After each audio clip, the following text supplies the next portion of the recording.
Buenos días. Bueno, en esta ocasión vamos a trabajar un tema que es de Laboratorio de Procesos Industriales de sexto año, más precisamente con el curso de sexto quinta, ¿sí? Del Politécnico de Berazategui.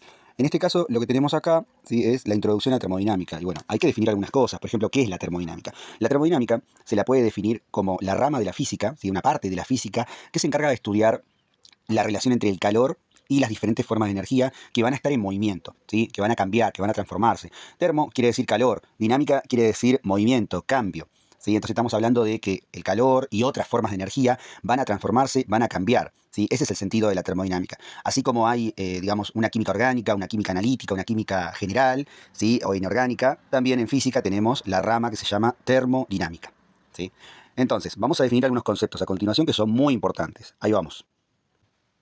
Bueno, el primer concepto, o los primeros conceptos que tenemos que definir son los de sistema y medio. ¿Sí? Tanto sistema como medio son conceptos muy importantes y son fundamentales en termodinámica. A veces la palabra medio puede estar también de otra manera. Puede decir entorno, puede decir alrededores, puede decir, digamos, exterior. ¿Sí? Es lo mismo.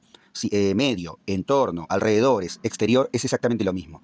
Sistema, sí, va a ser esa porción de materia que vamos a aislar para poder estudiar.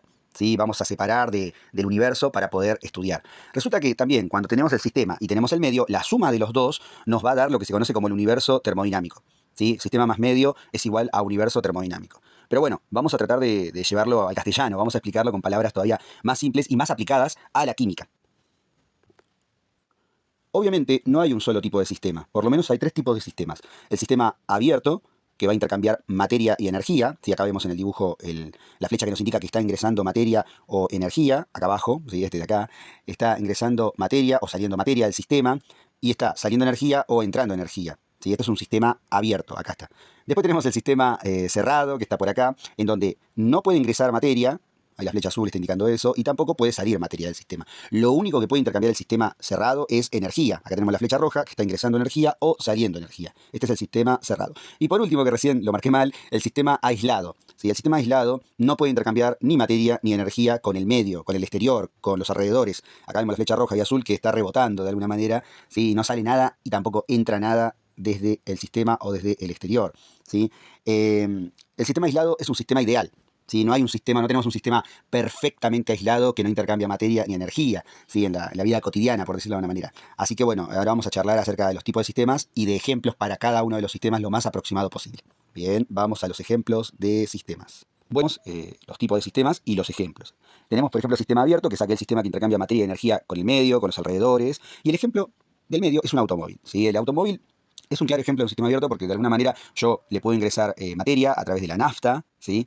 Y también se va a transformar esa materia en otras sustancias como dióxido de carbono, vapor de agua y otras más como dióxido de azufre, ¿sí? Y por otro lado, también la reacción química que tiene lugar dentro del motor, que se llama combustión, también va a liberar grandes cantidades de calor que lo vamos a poder ver cuando nos acerquemos al motor, ¿sí? Cuando levantemos el capó del auto, por ejemplo. El cuerpo humano, otro ejemplo también de intercambio de materia y energía. ¿Sí? Nosotros ingerimos alimentos, transformamos esa energía química en energía, por ejemplo, cinética para movernos. ¿Sí? También, digamos, podemos hacer cualquier actividad gracias a los alimentos, a esa energía química que consumimos. ¿Sí? Por otro lado, tenemos el ejemplo de la vela. La vela también es otro ejemplo de sistema abierto. En este caso hay una reacción química, hay una transformación de energía, ¿sí? Desde la vela hacia los alrededores, hacia el entorno, hacia el medio. Pero bueno, no es el único tipo de sistema.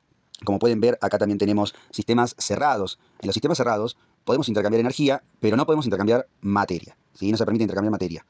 Un ejemplo podría ser el de la batería. Acá tenemos una batería, podría ser de moto, de 8 o de 9 voltios. Es una batería de tipo gel. ¿Sí? Ahí tienen los bornes con positivo y negativo, los polos. Bueno, en la batería esta no hay nada que entra ni que sale de alguna manera, en el sentido de que está sellada completamente la batería y no sale materia ni tampoco ingresa materia. Pero sí entra y sale, en este caso, energía. ¿Sí? O hay una transformación de energía. Adentro de la batería hay una reacción química llamada redox, donde hay pérdida y ganancia de electrones, y esa reacción química redox que se produce en varias celdas, en varios lugares, ¿sí? A mí me permite transformarla en energía eléctrica. ¿Sí? Entonces esa energía eléctrica yo la puedo aprovechar para encender, por ejemplo, la motocicleta temprano o la moto temprano. Tenemos el ejemplo también acá de una olla a presión. También lo mismo, ¿no? Nada entra y nada sale en cuanto a materia de la olla a presión, pero sí puede intercambiar energía. Por ejemplo, si yo pongo a calentar agua, al rato no voy a poder tocar la olla, ¿no? Porque, bueno, por conducción se va a transmitir ese calor desde adentro hacia los exteriores, hacia el entorno, hacia el medio, hacia los alrededores, que es lo mismo. Y también para no quedarse atrás, tenemos los sistemas aislados. Como decíamos hoy, el sistema aislado es muy parecido a una idealización. El sistema aislado no intercambia ni materia ni energía con los alrededores, con el medio, con el entorno, ¿sí? No intercambia nada. Y un sistema aislado perfecto podría ser un buen vaso que no intercambie nada, nada, nada, ni materia ni energía con el medio, que yo deje, no sé, un litro de agua dentro de un vaso o una hielera o un vasito térmico y a la semana vuelvo y sigo teniendo un litro de agua y está a la misma temperatura, por ejemplo. Ese sería el ejemplo de un sistema aislado. Acá tenemos el vaso térmico, la hielera, el vasito este de telgopor, que son como los ejemplos más cercanos al sistema aislado, ¿sí? Así que bueno, acá tenemos los tres tipos de sistemas a modo de ejemplo. También hay otro concepto que es muy importante, que es el tema de los procesos. Un proceso básicamente es una transformación de un estado inicial a otro estado final o diferente, o estado 2 si se quiere, ¿sí? Entonces, cuando tengo un proceso, un cambio, una transformación, voy a tener tres tipos de procesos de cambios o transformaciones. Las que son isotérmicas, isobárico e isocórico, ¿sí? Un proceso isotérmico, isobárico e isocórico. ¿Qué quiere decir iso? Iso quiere decir que se mantiene constante. Entonces, cada uno de los procesos va a ser, algo se va a mantener constante. En un proceso isotérmico, por ejemplo, según este cuadrito, vamos a mantener, digamos, constante la temperatura. En un proceso isobárico, la presión va a mantenerse constante. Y en un proceso isocórico, el volumen va a permanecer constante. También aparecen las variables termodinámicas, ¿sí? Las variables termodinámicas son diferentes funciones, son magnitudes, de alguna manera cosas que se pueden medir, como la presión, como el volumen, como la temperatura, ¿sí? La presión se mide en atmósferas, el volumen en litros, la temperatura en Kelvin, ¿sí? Y son cosas, son magnitudes que van a cambiar durante un proceso. También aparece el número de moles, que a veces, si tenemos una reacción química, se debería conservar, ¿sí? Pero en algún proceso yo agrego algo más o saco algo más, entonces el número de moles puede llegar a cambiar, o también la masa puede llegar a cambiar, ¿sí? Pero las variables termodinámicas más conocidas son la presión, el volumen y la temperatura, ¿sí? Y acá aparece el concepto de función de estado. Una función de estado no es más que, digamos, una variable termodinámica como la presión, como el volumen y la temperatura, que tiene un estado final y un estado inicial, o al revés, que tiene un estado inicial y tiene un estado final. Entonces, por ejemplo, si vamos así rápidamente a este dibujito que está acá, ahora lo vamos a ver en detalle con la animación de un pistón, una biela y un cilindro de un automóvil, pero en este dibujo tengo un estado inicial y final. Fíjense lo que pasa, en el estado inicial el volumen 1 es más pequeño que en el estado final volumen 2 o volumen final, ¿sí? Entonces, ¿qué está pasando acá? El estado final, el volumen del estado final es más grande que el volumen del estado inicial. Entonces yo tengo un delta, tengo una diferencia de volúmenes. Acá está dado como delta X, pero bueno, podría ser tranquilamente delta B corta, ¿sí? No hay problema. Entonces esa variación, esa diferencia, lo convierte en una propiedad de estado, una función de estado. Entonces presión, volumen y temperatura son funciones de estado porque tienen un estado final y un estado inicial, ¿sí? Esto es re importante porque va a aparecer mucho. Bueno, así como está el calor, así como está la presión, el volumen, la temperatura, incluso el número de moles, ¿sí? Aparece una propiedad que no es una propiedad de estado, es una propiedad de trayectoria, una función de trayectoria, que se llama trabajo, que junto con el calor son dos propiedades de trayectoria. ¿Por qué se llama de trayectoria? Porque acá no tenemos un estado final y un estado inicial, tanto en el trabajo como en el calor. Lo que sí vamos a tener que tener en cuenta es cómo llegamos de un estado inicial a un estado final, ¿sí? Entonces, un ejemplo que se me ocurre ahora es el siguiente. Yo voy a subir una escalera que tiene 10 escalones, ¿sí? El estado final serían los 10 escalones, el estado inicial sería el escalón cero o el primer escalón, si yo estoy parado en el primer escalón. Entonces ahí tendría una función de estado, porque tengo un estado final e inicial. Ahora, para subir esa escalera, puedo subir 2 escalones, quedarme un rato ahí, sentado o parado, y después subir uno más, quedarme ahí, sentado o parado, ¿sí? Esperar un rato. Y también podría hacer lo otro, podría subir rápido del escalón 1 al escalón 10. ¿Sí? Fíjense que hay varias formas de llegar, ¿sí? De llegar hasta el final de la escalera. Hay varias trayectorias, y acá viene el concepto, para llegar al final de la escalera. Entonces, una función de trayectoria tiene en cuenta el camino recorrido, cómo llego, y la otra función de estado tiene en cuenta el estado final y el estado inicial. ¿Sí? No le importa cómo llego, le importa que llegue al estado final y desde el estado inicial. ¿Sí? Ahí está la diferencia. Bueno, y llegamos a la gráfica del trabajo de expansión y compresión. Acá tenemos una gráfica en donde hay un gas, hay atrapado, ¿sí? Tiene un émbolo que es posible mover. Imagínenselo de alguna manera como una jeringa, ¿sí? El ejemplo más clásico es una jeringa, donde tengo un émbolo que se va a poder mover, que está frente a una fuerza exterior, por supuesto. Adentro, en esta parte amarilla, está el gas. Tengo determinada cantidad de gas, o sea, determinado volumen de gas. Y al rato, ¿sí? En este gráfico representa una determinada cantidad o masa de gas que realiza un trabajo de expansión, ya que el volumen final es mayor al volumen inicial, ¿sí? Para dicha expansión, el gas tuvo que hacer una fuerza contraria al peso del émbolo que desplazó. Entonces, fíjense, yo tengo el gas. El gas va a hacer una fuerza superior, ¿sí? A la fuerza del émbolo. El gas se va a desplazar, va a aumentar su volumen.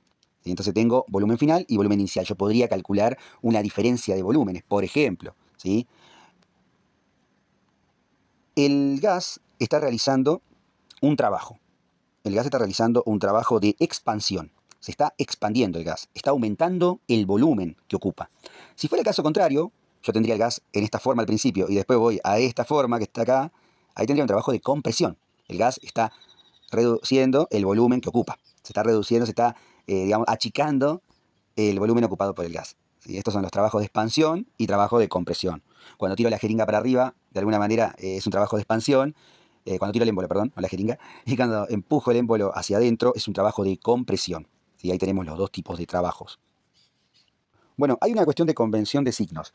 Dice, debido a que el sistema realiza un trabajo de expansión, como es el caso de arriba, contraria al peso del émbolo, se considera el trabajo realizado con signo negativo. Bien, entonces, de alguna manera, si yo realizo trabajo sobre el sistema, ese trabajo va a ser positivo.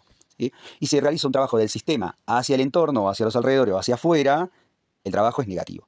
¿Sí? Y ahí nos queda, después de un par de despejes y de artilugios matemáticos, nos queda que trabajo es igual a menos presión por diferencia de volumen. O sea, menos presión externa, que seguramente siempre nos van a dar el valor, multiplicado la diferencia de volumen. O sea, volumen final menos volumen inicial. Todos los delta, todas las diferencias siempre son estado final menos estado inicial. Para volumen, para presión, para temperatura, no importa. ¿Sí? Entonces, bueno, acá nos dan un cuadro con magnitudes y unidades más usadas. ¿Sí? Y por último, les quería mostrar, no quería dejar pasar un ejemplo más concreto todavía.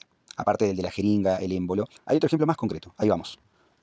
Bien, tenemos el ejemplo, acá tenemos una animación que está muy buena, que es la animación de un motor.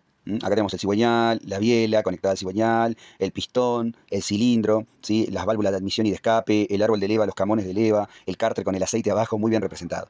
Pero más allá de toda la animación o lo bueno e interesante que le pueda parecer a uno, ¿sí? Vamos a aplicar esto de trabajo de expansión y compresión. Olvidémonos de todo lo que es la parte de arriba y la parte de abajo. Vamos a concentrarnos solamente en este cilindro y en el pistón que está empujando y está liberándose y empujando hacia arriba y liberándose. ¿Sí? ¿Qué está pasando? Bueno, en un momento determinado ingresa una cantidad de aire y de combustible. Ahí cuando aparece, digamos, esa mancha verde de la izquierda, ahí está toda esa mancha verde, está entrando una mezcla de aire y de combustible. ¿Sí? El pistón baja y vuelve a subir, ¿sí?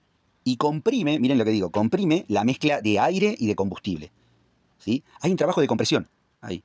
Un trabajo de compresión quiere decir que va a reducirse el volumen, el espacio ocupado por la mezcla de aire y de combustible, la mezcla de gases. ¿Sí? Pero no termina ahí, porque el pistón, después de hacer compresión, vuelve a bajar, ¿sí? Baja.